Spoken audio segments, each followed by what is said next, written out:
Dobrý den, vítejte na mém kanále Czech by Zuzka. Welcome to my channel.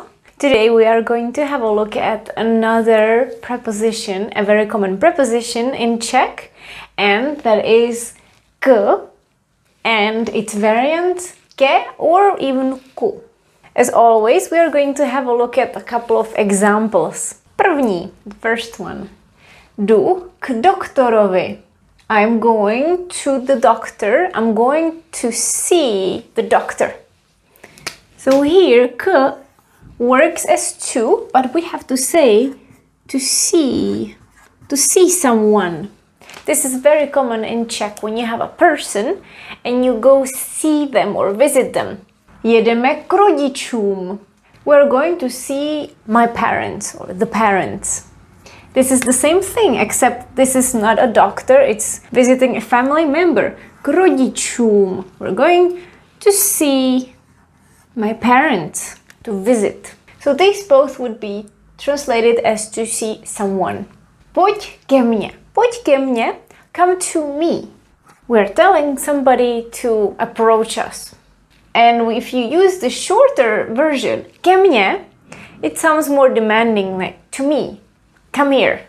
But just using these two words, literally to me, this is usually a command for dogs. Ke mně.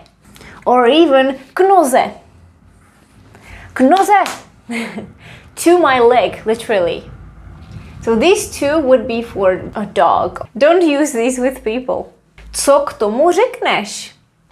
What do you say to this? K tomu, to this.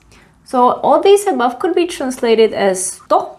Dám si něco k jídlu. I'll have something to eat. K jídlu. Also as to. Except here in Czech we say to food, but in English we say to eat. Even if you wanted to say to drink, you would say k pití, and pití is a noun, to drinking. Just like in the previous video from last week, we were discussing that the preposition z or ze goes always with the genitive case. This also goes only with one case, and that is the dative. So remember, k and its variants only go with the dative case. Let's have a look at these forms. K doktorovi, doktor, doktorovi. That's the dative case for the masculine animate. Jedeme k rodičům. This is plural. Rodiče, the parents. K rodičům, dative. Pojď ke mně, mě, spelled with M and E with háček, is the dative case. The same here. And noze comes from noha, noha, leg. Noze is the dative. Co k tomu řekneš? This comes from to. To, it, and the dative is tomu. Dám si něco k jídlu. Jídlo is the base form. K jídlu, the dative form. Here you can see that we used ke in some of these options. And just like in the last video, we add the vowel e for so-called vocalization so that we pronounce it more easily. And that applies when the following word starts with two and more consonants. And remember, R and L are not consonants. They are semivowels in Czech. That's one rule. When a word starts with two and more consonants, just like here, mě, m and ň, mě. So we don't say k mně, but we add e, ke mně. The second rule is if that following word started with K or G. Instead of k doktorovi, I could say that I'm going to the hairdresser and I would say ke kadeřnici. Kadeřnice, ke kadeřnici. Or somebody's name starts with G, like Gabriela. So I want to say I'm going to see Gabriela. I'm going to Gabriel's house. Jdu ke Gabriele. And why K and G? Because K and G are formed in the same part of the mouth. So again, it's for an easy pronunciation. If you're curious about ko, we are going to see that in a minute or in a couple of minutes. And one more thing about the pronunciation. When we speak quickly or normal speed and there is K, you don't really hear it that much. Let me read this sentence normal speed. Jdu k doktorovi. Jdu k doktorovi. k doktorovi. So it's k, but when you connect it with the following word, because again, you read it as one word, and actually, the D influence is the K, so it almost sounds like G, k doktorovi. K doktorovi, k doktorovi. Jedeme k rodičům, k rodičům. The k is very soft. K noze, also the k is very soft. K tomu. Co k tomu řekneš? Nebo dám si něco k jídlu. Let's see more examples. In the previous slide, we saw examples where the k could be translated more as to, and here we are going to see examples that can be translated in a different way. First one, první, sedneme si ke stolu. We will sit at a table. Ke stolu. Běž k náměstí. Go towards the square. We don't mean that you will end up at the square, but we are giving you a direction, go towards the square and then maybe turn left or right. K náměstí. So again, this was at the table, this was towards. K čemu to je? What is it for? I'm asking about the purpose. I see a tool and I ask, k čemu to je? What is this for? Or I could even add, k čemu mi to je? Somebody gives me advice and I just think it's useless, so I say, how is this good for me? How is this going to help me? K čemu mi to je?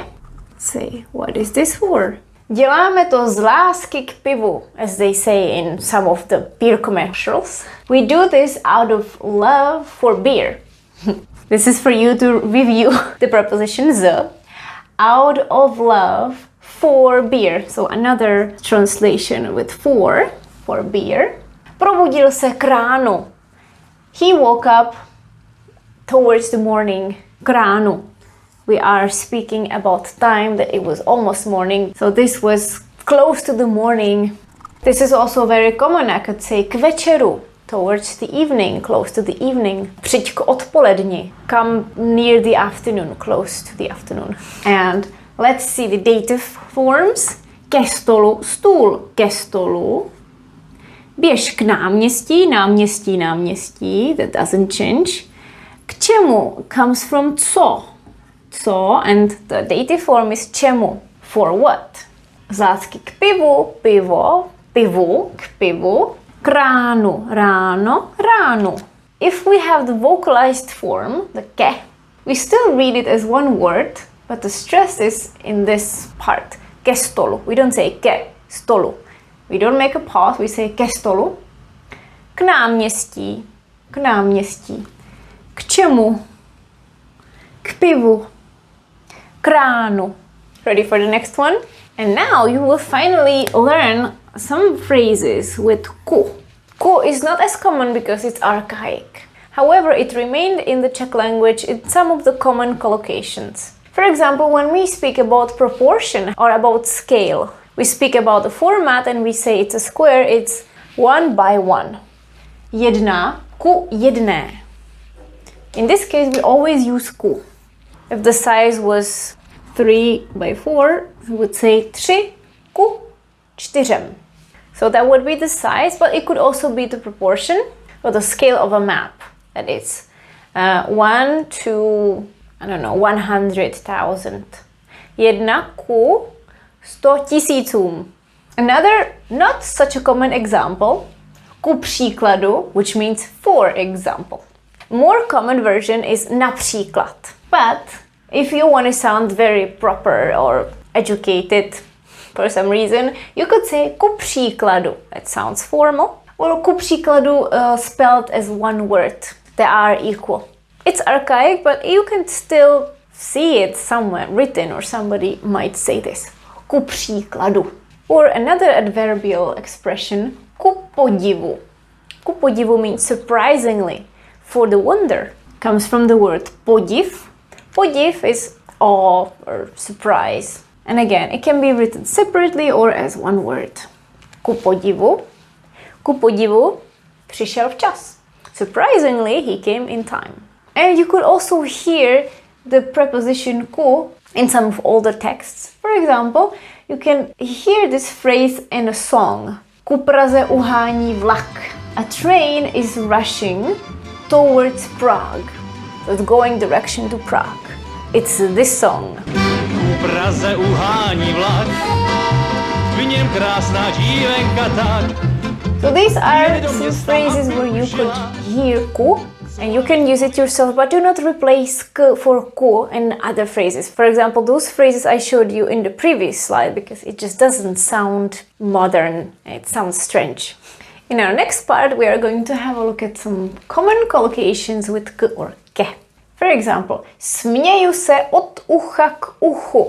It means I'm grinning from ear to ear.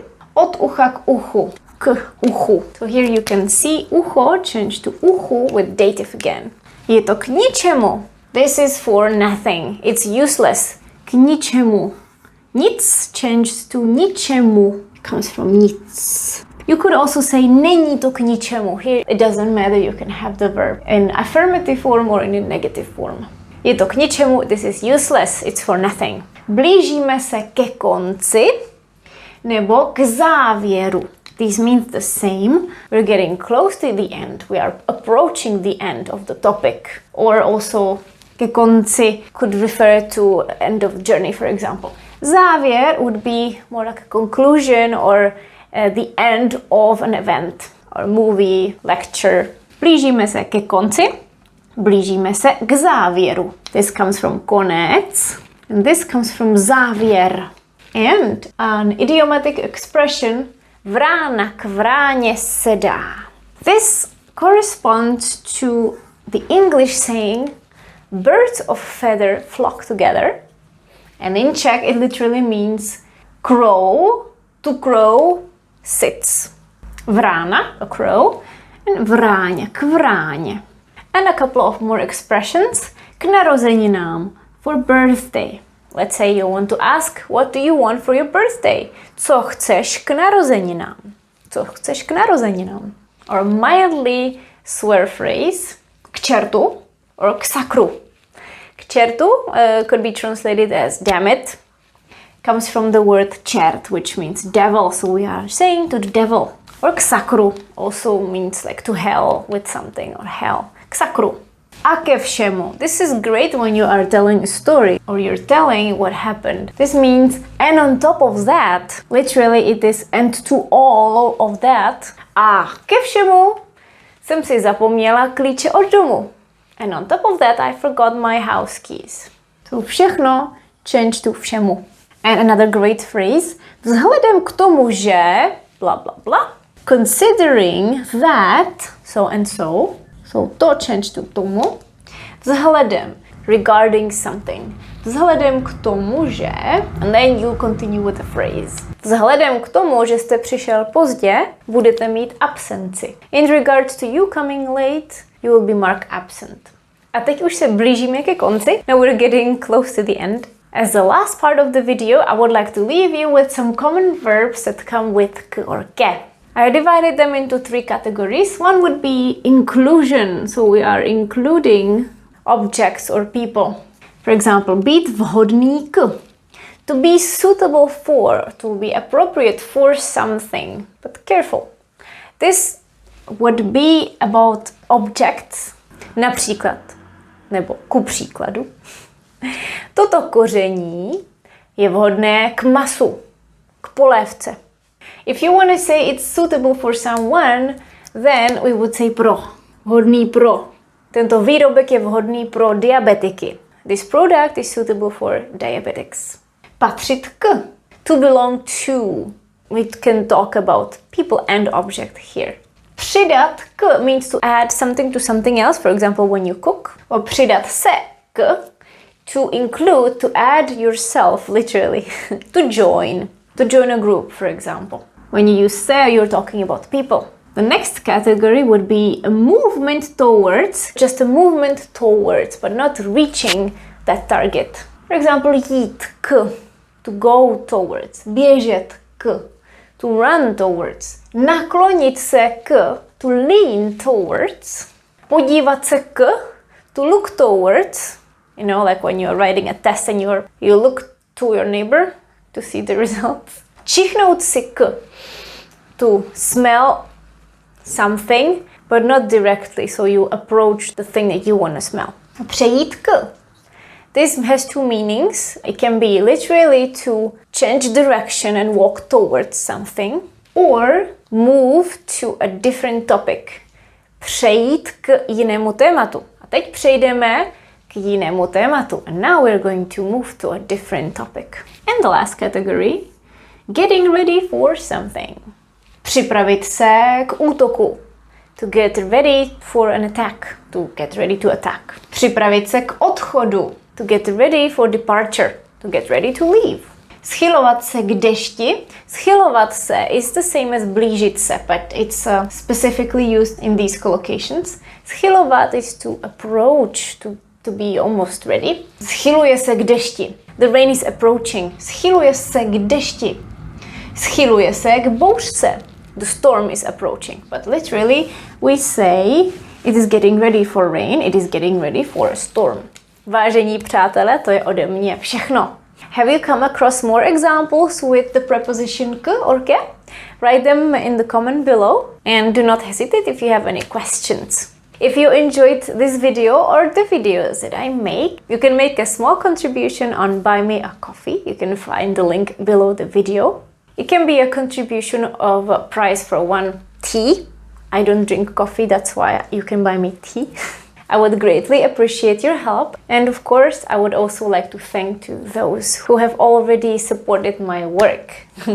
Moc vám děkuji. I will see you next time. Ahoj!